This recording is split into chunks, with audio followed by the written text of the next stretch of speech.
In my opinion, Hearthstone is one of the best card games that you can play that you do not need a lot of money to spend to be competitive in the mode. I know of some players that are able to reach top legend without spending anything on a completely free-to-play account. I know that I've been working on videos every week of decks that'll get you to climb the ladder for less than 1600 dust. There is options out there if you do not spend or have a lot of money to play this game competitively and to have fun with this game. Some of the abilities that you get every single week with the quests and the events and the other modes to get yourself cards for this game is pretty good. I believe that the monetization on this game is amazing, and I'm looking at when I was filming the budget decks videos for this week, what is the best thing that someone that does not have a lot of money, does not have a lot of packs that they're going to be opening on expansion day, what should they be looking at? And I'm looking at that with the past couple of months of the meta and how things are shaping up for the, let's say, bronze through gold ranks. And I'd like to go over some cards, and I'm going to break it up by class of what I think might be safe to potentially craft for this expansion. This is in no way go ahead and craft these. This is just ideas of which cards I think are going to be strong and which cards you might be able to pass. And it's going to be interesting to see if this is going to be accurate in the next 30 days when these cards actually do launch. Remember, the launch is in 2 days, so we'll see what happens. So to get right into it, for Death Knight. Death Knight's in a great place for a budget player. You have multiple opportunities, whether it's Unholy or Frost or Blood, to play those decks with very little spend to it. So I think you being able to craft one or two of these cards would be good. I do like the synergy of some of these. I love Corpse Farm. I love Harrowing Ox. I love Crop Rotation, which is summon 4 1/1 undead with Rush that die at the end of the turn. Pile of Bones is really cool. There's a couple of opportunities here. Look, Fistful of Corpses, deal damage to a minion equal to your corpses. There's some options here that you may want to go ahead and look into. With Death Knight, I don't see Maw and Paw and Reska being an, oh my god, I have to craft these. I would look at the Excavate, because the Excavate minion, the Excavate beast for Death Knight is pretty strong. So I think you'd be safe to craft one or two of these.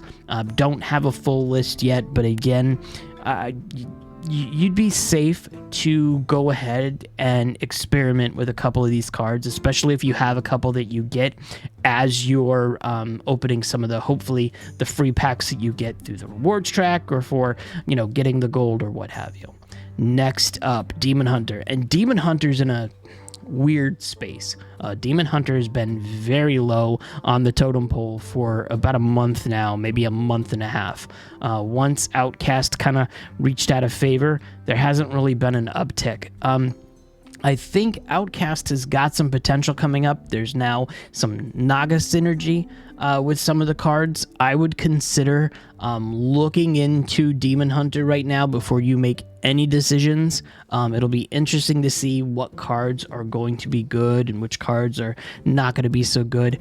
I love Gunslinger Kurtrus. I just don't know if it's worth the Highlander aspect of the deck. And it's a legendary, so 1600 dust is something that I don't know if I would craft it. Snake Eyes. Snake Eyes looks fun. I don't know if I would craft this one yet. I would look at the Naga synergy with Parched Desperado. If you cast a spell while holding this, give your hero +3 attack this turn.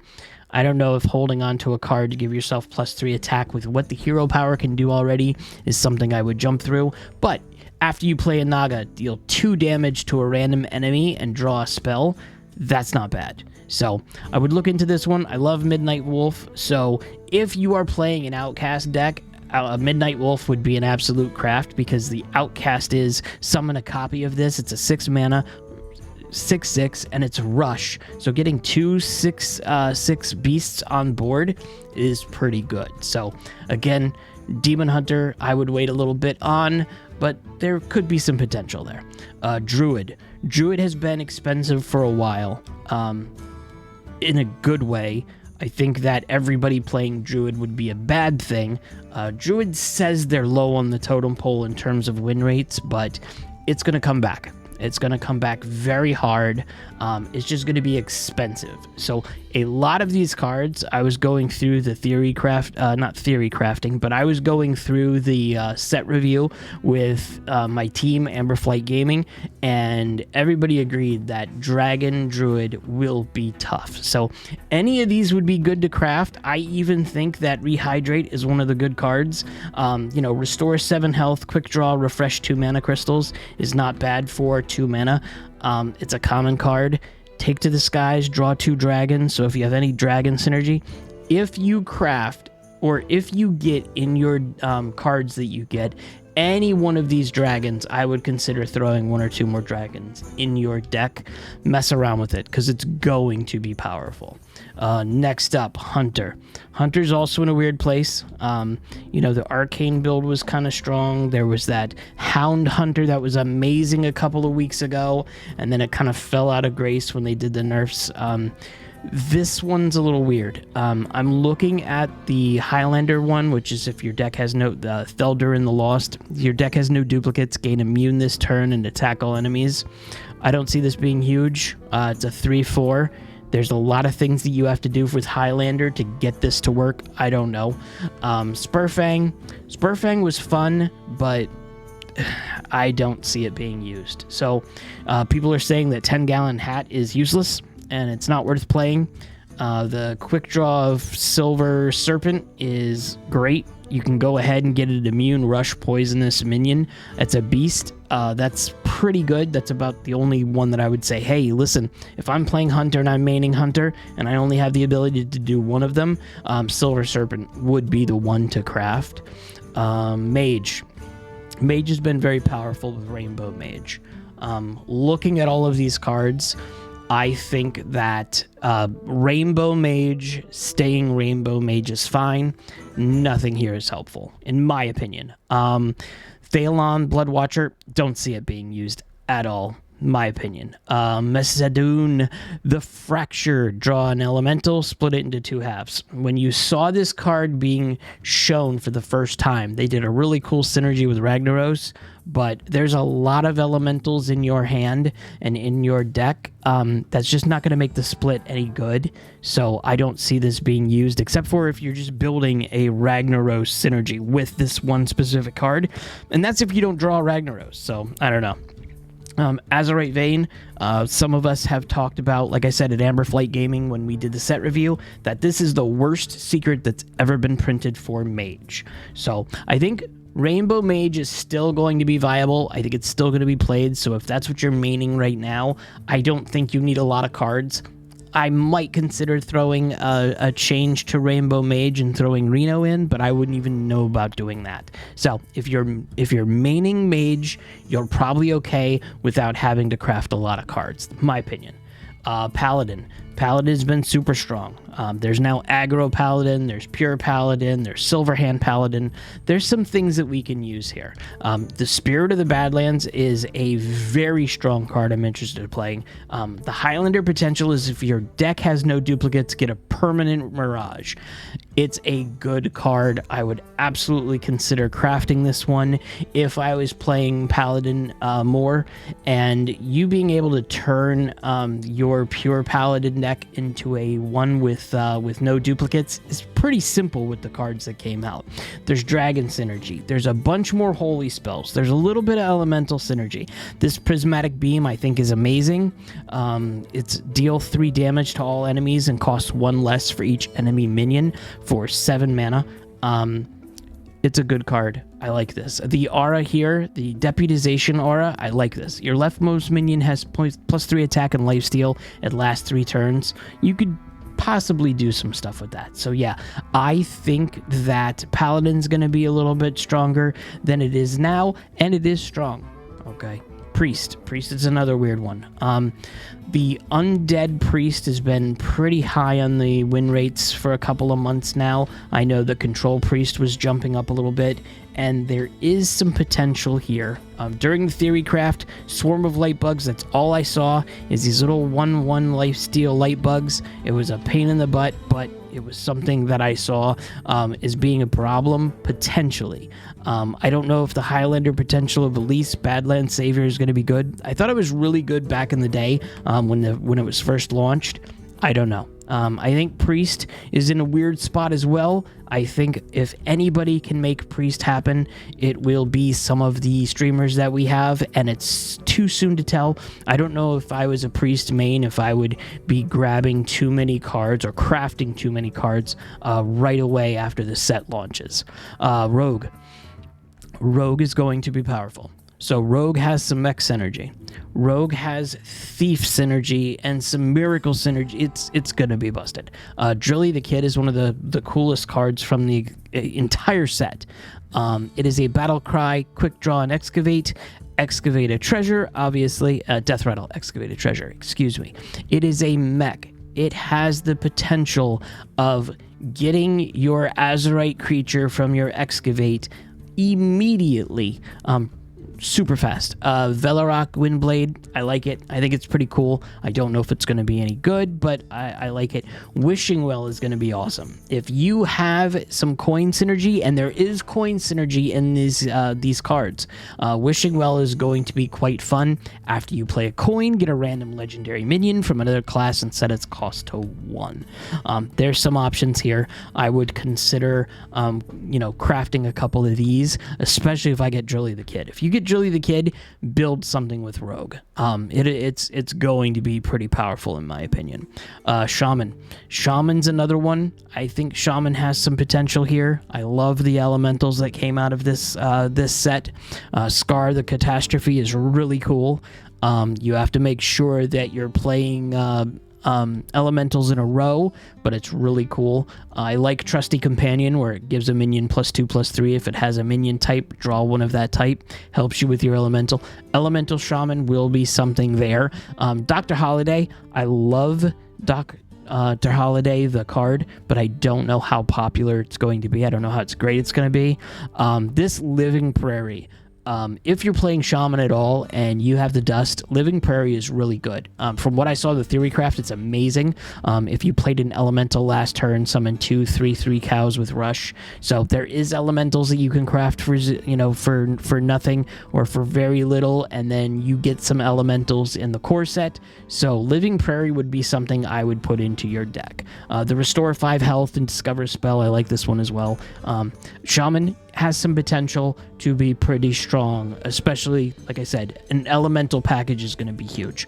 Warlock. Warlock is the one that I think is going to be very good as well. I just don't know what things I would craft. Clark Hellscream, during the Theory Craft, he made an Excavate Warlock that was pretty busted. It was really fun looking. But it was not 100% optimized yet. During the Theory Craft, you're restricted on how you can build these decks, so I don't know if this one's ready for prime time yet. I think if you're if you're getting in your card packs any of these Warlocks, keep a close eye on the meta as it goes through, because Warlock has the potential of being just as busted as it was for Curse, just as busted as it was for Quest as well. So Warlock has some potential here. I like all of these cards. I think the Barrel of Sludge is awesome, and I think there's some potential here. Warrior. I wanted to love Boom Boss Thorgrun, and I wanted to love Slagmaw the Slumbering, but after speaking with Amberflight Gaming, they told me I'm nuts. These are not that great cards. So I'm not running out to craft any of these legendaries right now. I think Misfire, it was better than I thought it was. Blast Tortoise is awesome. There's a lot of taunt synergy. So if you have a lot of taunt minions, and you should have some, crafting one of these that gives taunt minions in your hand and deck +1/+1 with Unlucky Powderman, that's a good deck. A good card, excuse me. Blast Tortoise, besides the art being absolutely amazing, deal damage to all enemy minions equals to this minion's attack. This one right here, Taunt and Battlecry. Give your taunt minions in your hand +2/+2. There will be some sort of taunt warrior synergy Absolutely. This one here, Battle Pickaxe. After you play a taunt minion, gain +1 durability. I think that there will be some cards here worthy of crafting for Warrior. Absolutely. Neutrals. Neutrals are... It's a mixed bag. There's a couple of really cool ones. I think it's too soon to be talking about. I mentioned the other day that the Ogre synergy looked kind of fun, looked kind of strong. Rito Lone Ranger will most likely be nerfed.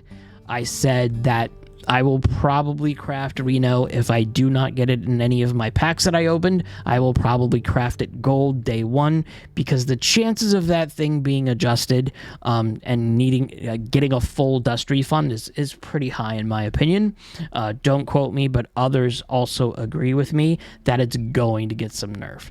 Sheriff Barrel Brim, I think that's a good card, and I believe you get this on the rewards track. So you should be able to get this card pretty cheap, if not free. I would mess around with it, especially if you're playing a cheap deck or a budget deck or what have you. Cattle Rustler. People think that Cattle Rustler is going to be an amazing card. I agree if you have Beast Synergy. One of the other ones I wanted to go over. Oh, the Sunspot Dragon, tradable lifesteal, quick draw, deals 6 damage. You get to choose who hits that damage, so that's amazing. This Azurite Chain Gang, taunt, battlecrying, quick draw, summon a copy of this. It's a very good card. One of the other cards I wanted to talk about, Bunny Stomper. Your beasts have rush, so if you have any type of beast synergy, go ahead and get that one. The Kobold Miner, Excavated Treasure. I don't think it's that great unless you're working on the Excavate. Don't forget there is Excavate keyword here, and there is synergy with the cards that you're playing regardless of what class you're playing, so that's good. Saloon Brewmaster is probably my favorite common card, even more favorite than Reno. And the battle cry is return a friendly minion to your hand, give it +2/+2. There's some busted things that you're going to be able to do with a lot of the classes in the game, so having this card and being able to return that minion to your hand, especially if there's other things that card's going to be able to do for you, you want to do one thing that's really cool that's busted and then go ahead and grab the card back and then have it be even more busted. That's a card to craft. So I would absolutely be safe saying Saloon Brewmaster would be something to craft. Trapdoor Spider, I like this one here. Stealth and Poisonous. After your opponent plays a minion, attack it.